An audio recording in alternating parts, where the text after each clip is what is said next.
Welcome everyone, this is Dr. Saila. Today I'm going to show you kombucha drink. You can see it on the table, I'm all prepared for you. Kombucha is a fermented sweetened black tea. This is a uniquely fermented drink with bacteria and yeast, and this is an aerobic ferment. This is has got acetobacteria. And I have showed you the other drinks like beet covers, yogurt, fermented sauerkraut, and all these things are lactobacilli, and this is a little different bacteria.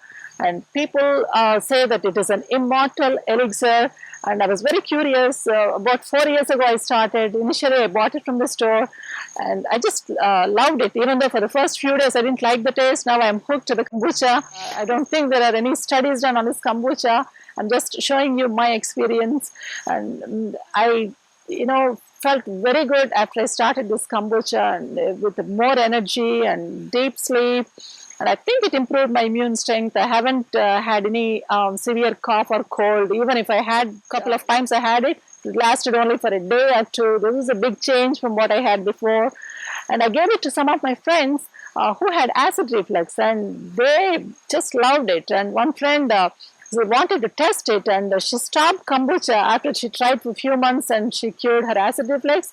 And she said the reflux came back when she stopped it, and she just loved it and she uses it all the time. But make sure you read my disclaimer on the blog, because there are some reported cases of toxicity from kombucha. I'm not sure about the circumstances. It could be a contaminated kombucha, or the people who took it were sick people, because kombucha is a mild blood thinner. I want you to know this, and talk to your doctor before you try this kombucha. I don't recommend this to elderly people or anybody on the blood thinner, or if you have a heavy menstrual period, this is not a choice for you. And if your children, any kids less than 10 years old, I won't give this. You really need to use the sanitary precautions, and if you don't make it right, you're going to spoil the drink, and the fungus that you get on this could be life-threatening. So make sure you watch this video a couple of times before you try it. And the most important, you need to get the taste of it. So go to the store and buy the kombucha and taste it. So I have a different video on how to make the SCOBY, because if you have a friend who can give you the SCOBY, that is the best thing, and make sure it is a good SCOBY. And I think you can buy it online. I've got all the ingredients that we need for kombucha making. I boiled about 4 cups of water, and I added 4 tea bags. And this is black tea.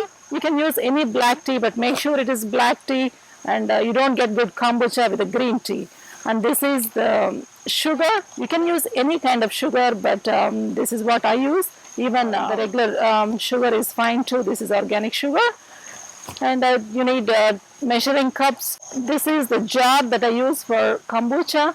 This is a 2-quart jar. This is a perfect jar for me. I used about 3 to 4 cups of water and boiled it. After you boil it, add the tea bag. I have 4 tea bags in about 3 cups of water here.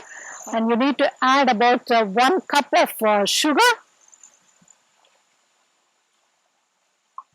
I'm just going to wait for a minute until the sugar is melted. You use only glass containers and use all the sanitary precautions, and do not make kombucha next to the trash cans. That is very important. Trash cans will have mold around it. This is boiled water with 4 tea bags in it, and I added 1 cup of sugar in this, and I'm going to squeeze the tea bags out and pour it in a container.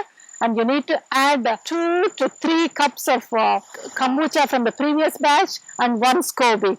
That is the recipe. Because I broke a tea bag and I'm just filtering it. So now I'm going to add 2 cups of previous kombucha.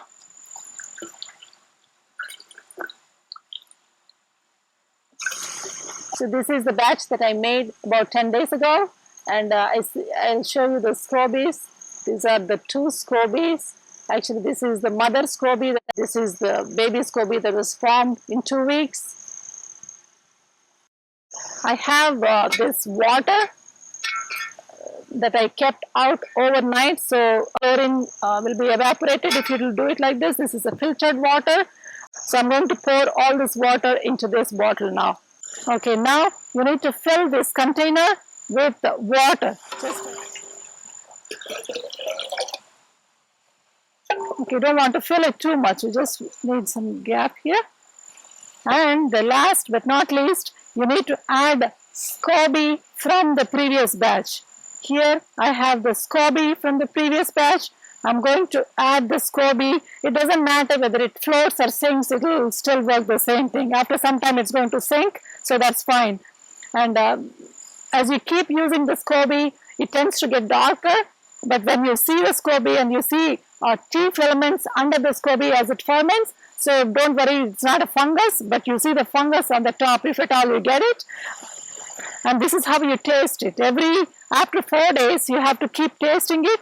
That's why it is important to know how kombucha tastes, so you can find out when it is done. It usually takes about 7 to 8 days between 70 and 80 degrees Fahrenheit temperature. In winter, it takes a little longer. So this drink loves warm weather, so it's much easier to make it in summer. I use heating pad in winter time. That's it, the kombucha is done. I'm going to cover it with t-shirt. Make sure you iron the t-shirt to avoid the possible contaminants, and you secure with a rubber band and leave this kombucha bottle on a kitchen counter. Don't leave it in the oven and don't leave it in the closet. If you are leaving in the closet, make sure the closet is open, and don't cover this with any other plates or anything. And the insects love this, so you have to cover with this. After 5 days, you should start tasting it.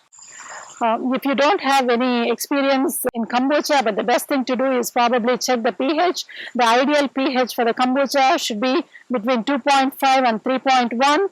It's very easy to taste it. I never actually checked the pH because I was able to know the pH by the taste. It all comes with experience. If you want to check the alcohol, you can also get the meter to check the alcohol. Usually it is less than 0.5%. But if you are very particular, or pregnant women, or you don't want to drink alcohol on strict restriction, don't drink it if the alcohol content is more than 0.5%. But generally it is less than 0.5%.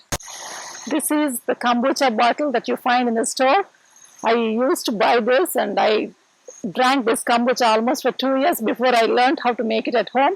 But now that I can make it at home, I don't use this anymore. So it is much better to make it at home.